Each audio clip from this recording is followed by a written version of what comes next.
Hi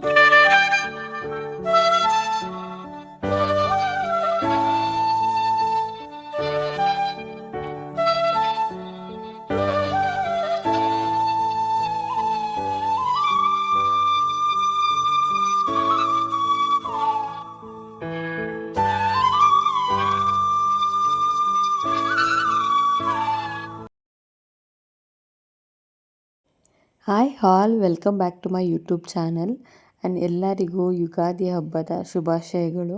so ಇದು ಯುಗಾದಿ ಹಬ್ಬದ ದಿನದೇ vlog. So ಬೆಳಗ್ಗೆಯಿಂದ ಈವ್ನಿಂಗ್ವರೆಗೂ ಹಬ್ಬ ಯಾವ ರೀತಿ ನಾವು ಸೆಲೆಬ್ರೇಟ್ ಮಾಡಿದ್ವಿ ಅಂತ ನಿಮಗೆ ಸಿಂಪಲ್ಲಾಗಿ ನಾನು ಎಕ್ಸ್ಪ್ಲೇನ್ ಮಾಡ್ತೀನಿ. ಸೊ ಅದಕ್ಕೂ ಮುಂಚೆ ಎಲ್ಲರೂ ಬೇವು ಬೆಲ್ಲ ಅಂದರೆ ಸಿಹಿ ಕಹಿನ ಸಮನಾಗಿ ಸ್ವೀಕರಿಸೋಣ ಅಂತ ಹೇಳ್ತಾ, ಸೊ ಎಲ್ಲರಿಗೂ ಹ್ಯಾಪಿ ಯುಗಾದಿ ಒನ್ಸ್ ಅಗೇನ್. ಹಾಗೆ ನಮ್ಮ ಮಮ್ಮಿ 1 ವೀಕ್ ಮುಂಚೆನೇ ಬ್ಯಾಂಗ್ಳೂರಿಂದ ಊರಿಗೆ ಬಂದಿದ್ದರು. ಸೊ ಮನೆಯೆಲ್ಲನೂ ಬಿಟ್ಟು ಹೋಗಿರ್ತೀವಲ್ಲ, ಸೊ ಕ್ಲೀನ್ ಮಾಡಬೇಕು ಅಂತ ಹೇಳಿ ನಮ್ಮ ಅಮ್ಮ ಅವರು ಬ್ಯಾಂಗ್ಳೂರಲ್ಲೇ ಇರೋದ್ರಿಂದ ಇಲ್ಲಿ ಬಂದಾಗಲೆಲ್ಲ ಕ್ಲೀನ್ ಮಾಡಲೇಬೇಕಾಗುತ್ತೆ. ಇಲ್ಲ ಅಂತಂದರೆ ಈ ಜಾಡಿ ಎಲ್ಲ ಕಟ್ಟಿರುತ್ತೆ. ಸೊ ಹೆಂಚಿನ ಮನೆ ಆಗಿರೋದ್ರಿಂದ ಸ್ವಲ್ಪ ಧೂಳು ಕಟ್ಟಿರುತ್ತೆ. ಸೊ ಅದರಿಂದ ಫಸ್ಟ್ ಎಲ್ಲ ಕ್ಲೀನ್ ಮಾಡ್ಕೊಳ್ಳೋಕ್ಕೆ ಅಮ್ಮ ಮುಂಚೆನೇ ಬಂದಿದ್ದರು, ನನಗೆ ಕಷ್ಟ ಆಗಬಾರ್ದು ಅಂತ ಹೇಳಿ. ಹಾಗೆ ನಾನು 1 week work from home plan ಮಾಡಿ, ಸೊ ಮತ್ತು ನಾನು ಕೂಡ ಹಬ್ಬದ ದಿನ ಲೀವ್ ಹಾಕ್ಕೊಂಡ್ರಾಯ್ತು ಅಂತೇಳಿ ಊರಿಗೆ ಬಂದಿದ್ದೆ. ಹಾಗೆ ಪ್ರೀವಿಯಸ್ 1 ವೀಕಿಂದ ಫುಲ್ ಎಲ್ಲ ಡೀಪ್ ಕ್ಲೀನ್ ಮಾಡಿದರು ಅಮ್ಮ. ಸೊ ಆದ್ದರಿಂದ ನಮಗೆ ಹಬ್ಬದ ದಿವಸ ಅಷ್ಟೊಂದು ರಿಸ್ಕ್ ಆಗಲಿಲ್ಲ. ಹಾಗೆ ಬೆಳಗ್ಗೆ ನಾನೆದ್ದು ಸ್ವಲ್ಪ ರಂಗೋಲಿ ಎಲ್ಲ ಹಾಕಿದೆ. ಅಮ್ಮ ಮನೆಯೆಲ್ಲ ಬಡಿಸ್ಕೊಟ್ರು. ಹಾಗೆ ಮಮ್ಮಿ ಒಂದು ಅಂಡೆ ತೊಗೊಬಂದಿದ್ರು. ಅಂದರೆ ಈ ಹಿಂದಿನ ಕಾಲದಲ್ಲೆಲ್ಲ ಇರುತ್ತಲ್ಲ ಆ ರೀತಿ ಅಂಡೆ. ಸೊ ಅದನ್ನೆಲ್ಲ ವಾಶ್ ಮಾಡಿಬಿಟ್ಟು ಅರಿಶಿನ ಕುಂಕುಮ ಇಡ್ತಿದ್ರು. ಹಾಗೆ ನಾನು ಈ ತುಳಸಿ ಕಟ್ಟೆಗೆಲ್ಲ ಈ ರೀತಿ ಬಾರ್ಡರ್ ಡಿಸೈನ್ಸ್ ಎಲ್ಲ ಹಾಕಿದ್ದೆ. ಹಾಗೆ ನಾನು ತುಂಬ ಇನ್ಸ್ಟಾಗ್ರಾಮಲ್ಲಿ ನೋಡಿದ್ದು ರಂಗೋಲಿ ಎಲ್ಲನೂ ಸೇವ್ ಮಾಡಿ ಇಟ್ಕೊಂಡಿದ್ದೆ. ಸೊ ಅದನ್ನೇ ಇಲ್ಲಿ ಇಂಪ್ಲಿಮೆಂಟ್ ಮಾಡಿದ್ದೀನಿ ಅಷ್ಟೇ.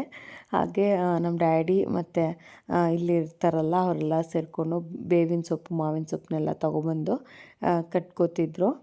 ಹಾಗೆ ನಾನು ಈ ರೀತಿ ಇನ್ಸ್ಟಾಗ್ರಾಮ್ ನೋಡಿಬಿಟ್ಟು ಇದೊಂದು ರಂಗೋಲಿನ ಬಿಟ್ಟೆ. ಆ್ಯಂಡ್ ಫುಲ್ ಎಲೆನೇ ಬಿಟ್ಬಿಟ್ಟಿದ್ದೀನಿ. ಅದು ತುಂಬಾ ದೊಡ್ಡ ರಂಗೋಲಿ ಬಿಡಬೇಕು ಅಂದ್ಕೊಂಡಿದ್ದೆ, ಬಟ್ ಆಗಲಿಲ್ಲ. ಬಟ್ ಓಕೆ, ಸಿಂಪಲ್ಲಾಗಿ ಚೆನ್ನಾಗಿತ್ತು. ಹಾಗೆ ನಾನು ಕಲರ್ಸ್ ತೊಗೊಬಂದಿರಲಿಲ್ಲ. ಸೊ ಆದ್ದರಿಂದ ನಮ್ಮ ಮಮ್ಮಿ ಇಲ್ಲಿ ಸಿಕ್ಕಿದ್ದು ಹೂವುಗಳಿಂದನೇ ಡೆಕೋರೇಟ್ ಮಾಡೋಣ ಬಿಡು ಸಾಕು ಅಂತ ಹೇಳಿ ಅದನ್ನೇ ಹೂವು ತಂದು ಇಟ್ಟಿದ್ರು. ಅದು ಒಂಥರ ತುಂಬ ಚೆನ್ನಾಗಿ ಕಾಣಿಸ್ತಿತ್ತು. ಹಾಗೆ ನೀವೇ ನೋಡ್ತಿರ್ಬೋದು, ಈ ರಂಗೋಲಿ ಅಂತೂ ಬಿಡ್ಸೋಕ್ಕೆ ಸುಮಾರು 1/2 hour ಆಯಿತು ನನಗೆ. ಹಂಗೆ ರಂಗೋಲಿ ಎಲ್ಲ ಬಿಡ್ಸೋಕ್ಕೆ ಬರೋಲ್ಲ, ಬಟ್ ಆದಷ್ಟು ನಾನು ಟ್ರೈ ಮಾಡಿದ್ದೀನಿ. ಯಾರಿಗೆ ಇಷ್ಟ ಆಗುತ್ತೋ ಇಲ್ವೋ, ನಮ್ಮ ಅಮ್ಮಗೆ ನಾನು ಬಿಡಿಸೋ ರಂಗೋಲಿ ತುಂಬಾ ಇಷ್ಟ ಆಗುತ್ತೆ. ಸೊ ನಾನು ಊರಿಗೆ ಬಂದರೆ ನಮ್ಮಮ್ಮ ರಂಗೋಲಿ ಎಲ್ಲ ಬಿಡಿಸೋದಕ್ಕೆ ನನ್ನೇ ಬಿಡೋದು. ಸಿಂಪಲಾಗಿದ್ದರೂ ಸರಿ, ಅದೊಂಥರ ನಮ್ಮಮ್ಮಗೆ ನಾನು ಬಿಡಿಸಿದ್ರೆ ಖುಷಿ ಆಗುತ್ತಂತೆ. ಹಾಗೆ ಬಾಗಿಲಿಗೆಲ್ಲ ಈ ರೀತಿ ಓಮ್ ಎಲ್ಲ ಬರೆದು ಬಾಗಿಲುಗಳನ್ನೆಲ್ಲ ಒರೆಸಿ ಓಂ ಸ್ವಸ್ತಿಕ ಆ ಥರದ್ದೆಲ್ಲ ಚಿಹ್ನೆಗಳನ್ನ ಬಿಡಿಸಿದ್ವಿ. ಹಾಗೆ ದೇವ್ರ ಫೋಟೋಗೆಲ್ಲ ಅರಿಶಿನ ಕುಂಕುಮ ಎಲ್ಲನೂ ಹಾಕಿ ಇಟ್ಬಿಟ್ಟೆ. ಹಾಗೆ ಇನ್ನೊಂದು ಏನಂದರೆ, ನಮ್ಮಮ್ಮ ಫಸ್ಟು ಸ್ನಾನ ಮಾಡದೆ ಏನು ಕೆಲಸನೂ ನನ್ನ ಕೈಯಲ್ಲಿ ಕ್ಲೀನ್ ಮಾಡೋಕ್ಕೆ ಆಗಲಿ ಏನೂ ಕೊಡೋಲ್ಲ. ಸೊ ದೇವ್ರಿಗೆ ಮಾಡೋದು ಫುಲ್ ಮಡಿಯಾಗಿ ಮಾಡಬೇಕು ಅಂತ ಹೇಳಿ ನಮ್ಮಮ್ಮ ನಂಗೆ ಫಸ್ಟು ಸ್ನಾನ ಮಾಡಿಸ್ಬಿಟ್ರು. ಆಮೇಲೆ ರಂಗೋಲಿ ಎಲ್ಲ ಬಿಡ್ಸೋಕ್ಕೆ ಬಿಟ್ಟಿದ್ದು. ಹಾಗೆ ಈ ಫರ್ನಿಚರ್ಸ್ ಎಲ್ಲನೂ ಕ್ಲೀನ್ ಮಾಡಿ ಅದನ್ನು ಆರ್ಗನೈಸ್ ಮಾಡ್ಕೊಂಡ್ವಿ. ಹಾಗೆ ಗ್ಯಾಸ್ ಎಲ್ಲನೂ ಸ್ವಲ್ಪ ಕ್ಲೀನ್ ಮಾಡಿಬಿಟ್ಟು ನೆಕ್ಸ್ಟ್ ನಮ್ಮಮ್ಮ ಸ್ನಾನ ಮಾಡೋಕ್ಕೆ ಹೋದರು. ನನ್ನ ಕೈಯಲ್ಲಿ ಒಬ್ಬಟ್ಟದ್ದು ಹೂರ್ಣ ಏನಿದೆ ಅದನ್ನು ಕಲಸೋದಕ್ಕೆ ನನಗೆ ಅಷ್ಟೊಂದೆಲ್ಲ ಗೊತ್ತಾಗಲ್ಲ. ಸೊ ಅವರೇ ಹೇಳ್ಕೊಟ್ಬಿಟ್ಟು ಹೋದರು. ಹಾಗೆ ನಾನು ವಡೆ ಮಾಡಿ ಕೋಸಂಬರಿ ಪಲ್ಯ ಮಾಡಿ, ಹಾಗೆ ಕಡಲೆಕಾಳು ಸಾಂಬಾರು ಮಾಡಿದ್ದೆ. ಹಾಗೆ ರೈಸ್ ಮಾಡಿದ್ದೆ. ಹಾಗೆ ಒಬ್ಬಟ್ಟಿಗೆ ಕಲಸಿಟ್ಟಿದ್ದೆ ಅಷ್ಟೇ. ಸೊ ಇದಿಷ್ಟು ಸಿಂಪಲ್ ಅಡುಗೆ. ಹಾಗೆ ಕಡಲೆಕಾಳು ಉಸ್ಲಿ ಮಾಡಬೇಕು ಅಂದ್ಕೊಂಡ್ವಿ, ಬಟ್ ಅದನ್ನು ಮಾಡಲಿಲ್ಲ ನಾವು. ಹಾಗೆ ಹೆಸ್ರುಬೇಳೆ ತುಂಬಾ ಚೆನ್ನಾಗಿ ಬಂದಿತ್ತು. ಫಾರ್ ದ ಫಸ್ಟ್ ಟೈಮ್ ನಾನು ಟ್ರೈ ಮಾಡಿದ್ದು. ಹಾಗೆ ಅಮ್ಮ ಬಂದು ಎಲ್ಲ ದೀಪ ಎಲ್ಲನೂ ಹಚ್ಚಿ, ಸೊ ಆಮೇಲೆ ಬೇವು ಬೆಲ್ಲ ಎಲ್ಲ ತಿಂದ್ಬಿಟ್ಟು ಆಮೇಲೆ ನಂತರ ನಾವು ಊಟ ಮಾಡಿದ್ವಿ. ಸೊ ನನಗಂತೂ ನೋಡಿ, ಅಲ್ಲಿ ದೇವ್ರ ಮನೆಯಲ್ಲಿರೋ ಹೂವು ಎಲ್ಲ ಫುಲ್ಲು ಎಲ್ಲ ನಮ್ಮ ರೋಸ್ ಗಿಡದಲ್ಲೇ ಬಿಟ್ಟಿದ್ದು ತುಂಬಾ ಇಷ್ಟ ಆಗುತ್ತೆ. ಹಾಗೆ ಎಲ್ಲಂದರೆ ಅಲ್ಲಿ ತುಂಬ ತುಳಸಿ ಗಿಡ ಆದಷ್ಟಕ್ಕೆ ಅದೇ ಉಟ್ಕೊಂಡಿದೆ. ಅದು ಹೇಗೆ ಹುಟ್ಟಿತು ಅಂತ ಗೊತ್ತಿಲ್ಲ, ಬಟ್ ನಾವೇನು ತೊಗೊಂಡು ಬಂದು ನೆಟ್ಟಿರೋದಲ್ಲ ಅದು. ಸೊ ಹಾಗೆ ಈ ವರ್ಷ ಮೊದಲನೇ ಸಲ ನಾವು ನಮ್ಮ ಊರಲ್ಲಿ ಅಂದರೆ ಹಳ್ಳಿಯಲ್ಲಿ ನಾವು ಹಬ್ಬನ ಸೆಲೆಬ್ರೇಟ್ ಮಾಡಿದ್ದು. ಹಾಗೆ ನಮ್ಮ ಸ್ವಂತ ಮನೆಯಲ್ಲಿ ಇದು 2026 ತುಂಬ special Ugadi. Actually last time Ugadi ಹಬ್ಬದಲ್ಲಿ ನಮ್ಮಮ್ಮ ಕನ್ಸ್ಟ್ರಕ್ಷನ್ ಮಾಡಿಸ್ತಿದ್ರು. ಹಾಗೆ ಇನ್ನೂ ಏನು ಕೂಡ ಫಿನಿಷ್ ಆಗಿರಲಿಲ್ಲ. ಬಟ್ ಇಲ್ಲೇ ಇದ್ದರು ಅಮ್ಮ, ಹಬ್ಬನ ಸೆಲೆಬ್ರೇಟ್ ಮಾಡಿರಲಿಲ್ಲ.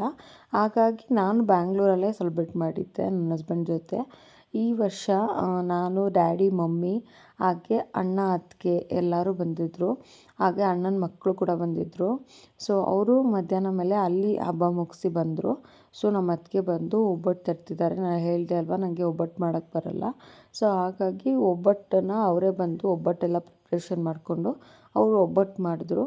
ಹಾಗೆ ಊಟ ಎಲ್ಲ ಮುಗಿಸ್ಕೊಂಡು ನೆಕ್ಸ್ಟ್ ಇವಾಗ ಸಮ್ಮರ್ ಹಾಲಿಡೇಸ್ ಬಂದಿದೆ ಅಲ್ವಾ, ಹಾಗಾಗಿ ನಮ್ಮ ಖುಷಿಗೆ ಸ್ಕೂಲ್ ಹಾಲಿಡೇಸ್ ಇದೆ. ಆದ್ದರಿಂದ ಅವಳನ್ನ ಮತ್ತು ಪಾಪುನೆಲ್ಲ ನಮ್ಮಣ್ಣ ಅವ್ರ ಅಮ್ಮ ಮನೆಗೆ ಡ್ರಾಪ್ ಮಾಡೋಕ್ಕೆ ಇಲ್ಲಿಂದ ಆಲ್ಮೋಸ್ಟ್ ಒಂದು 2 hours ಆಗುತ್ತೆ ಅಲ್ಲಿ ರಾಮನಾಥ್ಪುರಕ್ಕೆ ಹೋಗೋಕ್ಕೆ. ನಾವು ಇರೋದು ಲೆನ್ಸಿಪುರದಲ್ಲಿ.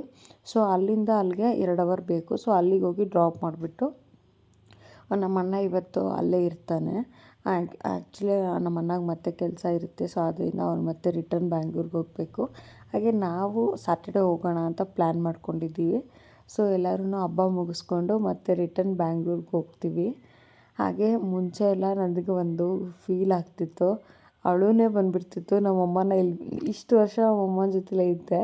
ಬಟ್ ಇಲ್ಲಿ ಮನೆ ಕಟ್ಟಿದ ಮೇಲೆ ಮತ್ತು ನಾನು ಅಮ್ಮನ ಬಿಟ್ಬಿಟ್ಟು ಊರಿಗೆ ಹೋಗ್ಬೇಕಲ್ಲ ಅಂತ ಹೋಗುವಾಗ ತುಂಬಾ ಅಳು ಬಂದ್ಬಿಡೋದು ಅಮ್ಮಗೂ ನನಗೂ. ಬಟ್ ಇವಾಗ ನನ್ನ ಜೊತೆಲೇ ಅವರು ಅಲ್ಲೇ ಇರೋದ್ರಿಂದ ತುಂಬಾ ಖುಷಿಯಾಗಿದ್ದೀನಿ. ಇಲ್ಲಾಂದರೆ ಹಬ್ಬ ಊರಿಗೆ ಬರೋದು ಒಂದು ಖುಷಿ ಇದ್ದರೆ ಹೋಗುವಾಗ ಒಂಥರ ತುಂಬ ದುಃಖ ಆಗ್ತಿತ್ತು. ಸೊ ಹಾಗೆ ಈವ್ನಿಂಗ್ ಎಲ್ಲರೂ ಪೂಜೆ ಎಲ್ಲ ಮುಗಿಸಿದ್ವಿ. ಮತ್ತು ಊಟ ಎಲ್ಲ ಮುಗಿಸ್ಬಿಟ್ಟು ಕೂತ್ಕೊಂಡು ಇವಾಗ ಈವ್ನಿಂಗ್ ಯಜಮಾನ ಮೂವಿ ಹಾಕಿದ್ರು, ಅದನ್ನು ನೋಡ್ತಿದ್ವಿ. ಸೊ ಇದಾಗಿತ್ತು ಯುಗಾದಿ ಹಬ್ಬದ ವ್ಲಾಗ್. ಸೊ ಎಲ್ಲರಿಗೂ happy Ugadi once again and thank you for watching.